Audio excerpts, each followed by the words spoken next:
My boy Mbappe is officially a Real Madrid player. It's done. There's no more here we go. There's no more rumors. There's no more social. It's done. It's official. It's done. It's happened. And it's crazy. Like, let's start here. In '08, I think it was like '08 or '09. I can't tell you the exact year it was, but for some reason, this memory sticks with me, and it's never gone away, and it's such a weird one. But I used to work at a car dealership, and in this car dealership, I worked in the parts department. And I was sitting exactly on the parts department chair on the right side when Real Madrid got Ronaldo. Like, I know exactly where I was when the deal was struck. I know the exact place I was. I don't know why that's in my memory. It's just stuck in my memory for forever. I just remember that. And remember, at that time, I didn't know Ronaldo was going to go on to be the player he was. Obviously, already I won a Ballon d'Or for Manchester United, and he was already an insane player, but I never thought he was going to go on to win as many Ballon d'Ors as he did, right? Now with Mbappe, I feel like, 10 years from now, this will sit in the same place. Like, there will just be a memory of knowing exactly where I was when they finally struck a deal, because there was so much drama behind this deal. We waited so long to finally see Kylian Mbappe kiss the badge, right? It took that long, bro. It was one of those things where it was like, we thought that it was going to happen last year and the year before, and then we just thought it was going to happen. We knew it was going to happen. We just didn't know when it was going to happen. And it's officially here. It's happened, bro. So I want to kind of give my thoughts on Mbappe to Madrid, what I think is going to happen. I've made many remarks about this before in the past, and you guys know I truly believe that this is scary for football. And I believe it's scary for football. When I say that it's scary for football, I want people to understand two things. The first thing is, just because you have the best team doesn't mean you're always going to win. Like, for example, I would say that, if I'm being fully honest with you and transparent, I truly believe that France probably had the best team going into the Euro, right? I think we can kind of all agree with that. I think they kind of had the best team going into the Euro. But guess what? The team that wasn't the best won the Euro. And that's just the way it is sometimes, right? And they played the best football, though. They didn't have the best players, but they played the best football. And so it's one of those things where, just because you have the best team doesn't mean you're always going to win. We remember the Zidane team and the Figo team. That team should have accomplished so much more, and it didn't accomplish so much more. So this team could flop, right? The Mbappe, Rodrigo, Vinny, and Jude Bellingham could flop. True. But I just don't think it's going to flop, and I'm going to explain why in a minute. But I do want to show y'all this absolute amazing thing that y'all need to look at, because this is, honestly, for me, just so beautiful. Like, I think we all need to just look at this for 1 second and admire it. I hope my sound is working. But Real Madrid and Ronaldo. Uno, dos, tres. And then the boy Mbappe said, "You know what? Uno, dos, tres. Madrid. Let's run it back." So they ran it back with the Hala Madrid. Nah, it's sick, bro. That's just really, really cool to see. But let me give you my thoughts. Let me give you my thoughts of why I think this is going to be the scariest team in football, okay? Let me explain. When Luis Figo and David Beckham and all these teams got together, when all these players got together at Real Madrid, it was a very stacked Real Madrid, but world football was very stacked. And there was teams that were also stacked like Zidane's team. Not as stacked with like superstar names, but there were incredible players. When you look around modern football right now and you think about teams that have the caliber of superstars like Real Madrid, you would probably look at Man City. But then when you look at Man City and you think to yourself that Kevin De Bruyne is getting old, Ruben Diaz isn't the youngest, even though he still has a lot of time in him. Bernardo Silva is not the youngest. You do have Haaland that's very young, but a lot of their better players aren't as young as this Mbappe, Jude Bellingham, Vinny team. And you also have rumors that Pep Guardiola doesn't have that many more years at Man City. So when you take all of that into the equation, because let's be honest, Man City, a lot of their success comes down to Guardiola because of how great he is. You take that and then you look at Barcelona's financial issues, and although they have Yamal coming up, who is phenomenal, and they might get Nico Williams, who's amazing, you still need other players, and Barcelona have a great team, and Barcelona's going to be able to compete with this Madrid team for sure. But I'm just saying, like, you don't have the money to go build a crazy team. So you look at team situations. Chelsea was really spending, but that team's not really gelling. Manchester United's in a kind of a rebuild process. Italian football's coming back. You look around, you go, well, it's going to be hard for anybody to stop this team. On top of that, this team's already winning Champions Leagues. This team already won. Well, Vinny has 2 already, right? One with Jude Bellingham and one without Jude Bellingham with Benzema. So this team's already winning Champions Leagues. And now you're throwing this guy into the equation, which for me is just really scary for modern football, like I said, because there's not many teams that can compete with this. So now, right, you're still going to have a team like Man City that can knock out Real Madrid, potentially, because they can knock anybody out. But having Mbappe on the counterattack, they already showed they can beat City, and now they have Mbappe on the counterattack. And you might think to yourself, but what if it doesn't come together? They have Ancelotti. And that's the scariest part of it all. Because Ancelotti knows how, and you can see he is a player's coach. I mean, you see him when he won the Champions League with a cigar in his mouth and hanging out, chilling, boom, boom, boom.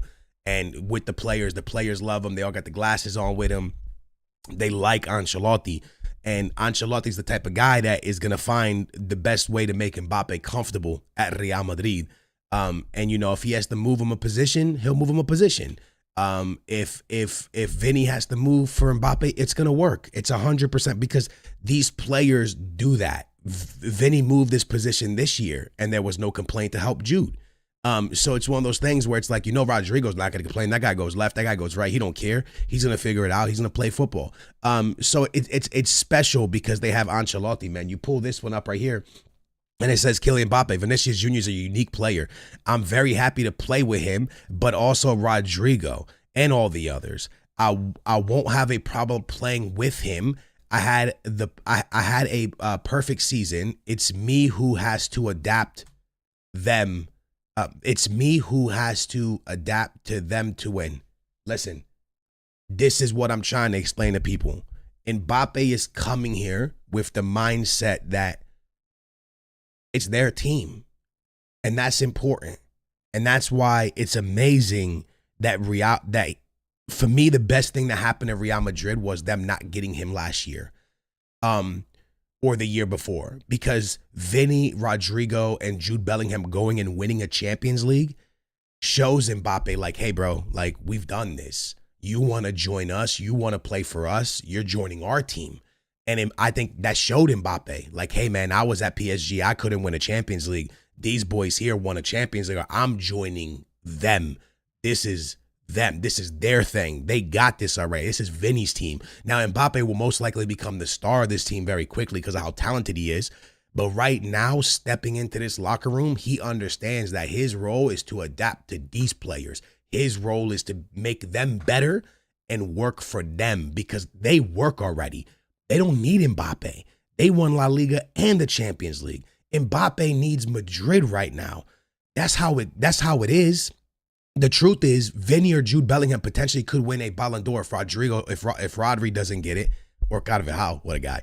But Vinny or Jude could win a Ballon d'Or already, which means you at PSG, you never really had a look at a Ballon d'Or. These guys just popping onto the stage type thing, and they already about to get one, and they got La Liga, and they got Champions League. So Mbappe sees this and understands it, and I'm telling you that this worked out best for them to not get him so freaking early, man. Next thing he said here was Kylian Mbappe. Wait, this is the Vinicius Jr. one. He has another one about wearing the number 10, I believe, somewhere on here. I think there was one. I saw one where he was talking about wearing the number 10 that I kind of want to talk to you guys about, but I don't see it, sadly. I actually don't see it. Actually, it's right here. I found it. The number 10. I never said I wanted this number. It's Luka Modric's. I'm honored to play with him, a champion, a Ballon d'Or. I mean, again, the one thing I will say is this. European football players, they just know how to speak to the media. You're never going to catch them slipping when it comes media time. It's just not. Like when you look at basketball players and American football players, they say dumb things sometimes. European football players, I don't know who like talks to them before they go on, but they just always got the right answers. And Mbappe is answering everything perfect. You know what I'm saying? Like, you got to remember when Ronaldo got to Madrid, he wore 9. He was CR9 for a long time. Then he went to CR7 because of Raul. And now Mbappe, maybe he did want the number 10, but you have to respect, bro. You're coming to a team that is monstrous, bro. You're coming to a team. The truth is this, bro. Real Madrid and Barcelona, every club, in my opinion, but especially Real Madrid and Barcelona, they're bigger than any player. It's just facts. They're bigger than any player. Like, yo, before Messi was at Barca, there was Ronaldinho, dude. You get what I'm saying? And Xavi and Iniesta. And now that Messi's gone, guess what? There's Yamal, right? And Yamal might go on to be something, and as good as Messi, no, but he's going to go on to something special. Everyone's going to be watching Barcelona now to watch Yamal. That's just what it is. And Real Madrid, before Cristiano Ronaldo, there was the other R9. And before that R9, there was Zidane. And before that, Zidane, you get what I'm saying? Like, the list goes on. And before Mbappe, there was Ronaldo. And this is going to keep going and going and going and going and going. And the team is the biggest, bro. So it ain't about a number. It ain't about you got to adapt to where you are now. So I know for Mbappe, this is a huge moment in his career because he's finally, and no disrespect to PSG, he's at a super, super top team. Real Madrid, PSG is a great team. Don't get it twisted, but he's at like one of the top teams in Europe now, man. So, I know for him, this is absolutely huge, and I can't wait to watch his first season. But this is it, man. This is the moment he walked out, again, wearing the 9, just like Cristiano Ronaldo. Stadium full for him, which is remarkable. Florentino Perez with a smile on his face because that boy just keeps making crazy things happen. It is a beautiful thing to be a Real Madrid fan, man. I'm a Benfica fan. I wish that we could live moments like this. I do love watching Madrid. I grew up watching Madrid, but I'm a Benfica fan, man. Like, if Madrid loses, I'm kind of just like, oh, that sucks. But when Benfica loses, I'm sad. My day's ruined. But y'all are so blessed, man. The players y'all get to watch rock his shirt, it's unbelievable. But yeah, man, Zidane was there to present him. Ronaldo's Eusebio was there. It's beautiful, man. It is a beautiful, it's a full circle, in my opinion.